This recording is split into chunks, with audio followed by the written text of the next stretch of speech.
And I now give the floor to the representative of the Russian Federation. Thank you, Madam President. We'd like to thank the Assistant Secretary General Ursula Mueller for her briefing, and also welcome the participation in our meeting today by the Deputy Minister of Kuwait, Mr. Khalid Sulaiman Al-Jarrallah.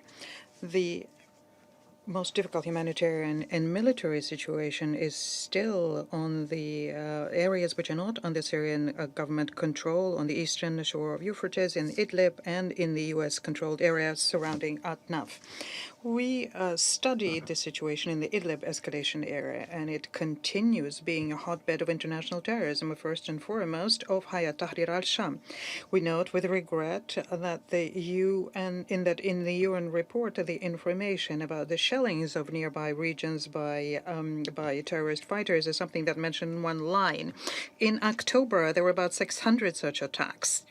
In the recent 2 weeks, there was an increased intensiveness of Aleppo shelling by radicals. In November, the residential areas were shelled 191 times, and in the first part of December, 139 times. Increasingly, multiple launch systems are being used and mortar shelling. In the first week of December, the residential areas of Aleppo saw 32 missile launches against them, and in Aleppo alone, 11 people died and 41 people were wounded. The 1st of December, jihadists shelled the sports club Tel Riafat in the Aleppo province. As a result, 8 children died. And no one, for some reason, is wondering where these fighters continue receiving their ammunition from. It is unfortunate that our colleagues also did not mention the many instances where the fighters terrorize a local population using civilian infrastructure for military purpose and where they use civilians as a human shield. We also have information about executions, detentions, the suppression of protests of those who are against terrorists in Idlib, and some of such incidents are mentioned in UN reports. These terrorist acts should be decisively condemned and rejected. And passing them over in silence to us looks like trying to paint these people into moderate opposition. Those who want to resolve the issues in Syria peacefully have joined in with the negotiating process, including the Constitution Committee. Those who are continuing the armed struggle, including against Syrians, are the fighters who rejected dialogue. As a country guarantors of the Astana process, Russia, Turkey, and Iran are ready to continue helping Special Envoy Pedersen in trying to find a solution here. And the relevance of Astana was reconfirmed by the recent meeting of the guarantors in Nur Sultan on 10th and 11th December. Once again, we heard accusations against the Syrian army about their strikes against Idlib. Once again, let us say that the Syrian authorities are abiding by the ceasefire, and the military activity is in reaction to the violations of the silence regime. As regards the northeast of Syria, Russia, together with Ankara, is working on the implementation of the 22nd of memorandum in order to prevent clashes. We're also working on contacts between Kurds and Damascus, trying to repair the damage incurred by the illegal occupation of the region and the dangerous demographic engineering experiment that was attempted there. We would like to draw your attention to the dire situation in Raqqa, which was massively shelling by the so-called international coalition for more than 4 years were held by ISIL fighters. On the 7th of December, Russia conducted humanitarian action there. We were on the ground and we saw that the civilian infrastructure there is basically destroyed.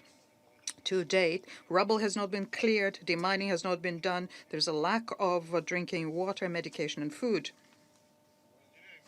We share the concerns expressed about the growing terrorist threats in various parts of Syria, including in the northeast, and we call upon those who ran and created prisons there not to shift the responsibility on others, responsibility for making sure that the jihadists of all kinds do not spread throughout the region. Madam President, Russia, together with the government of Syria, is undertaking measures to create the conditions for the return of refugees and IDPs. To date, already more than 2 million Syrians have returned home. Out of them, 1,300,000 of them are IDPs. Since the beginning of the year, more than 1,500 houses were repaired, 95 medical, 210 educational facilities, where electrical and water supplies facilities and industry is being restored. And this shows how effective the measures undertaken by the Syrian authorities are in order to create the conditions for the voluntary, dignified, and safe return of refugees. We call upon international organizations, including High Commissioner for Refugees and other humanitarian entities, to be active here.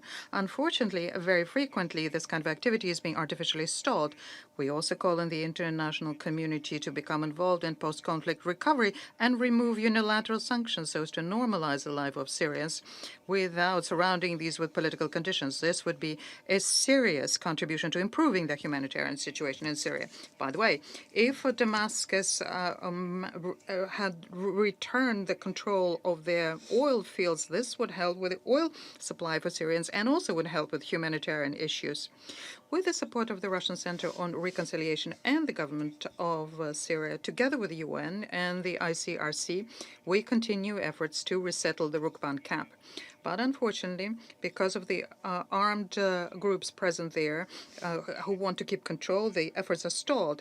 We do hope that in the very near future, the issue of IDPs and refugees there will be resolved. In Al-Hol, the situation is difficult. And this is also compounded by the fact that a considerable number of refugees from other camps moved there. More than half of the people there are women and children. It has been a long time ago about transferring the illegally occupied territory to the Syrians in order to resolve the issue. Madam President, we heard the assessment of the cross-border operations here.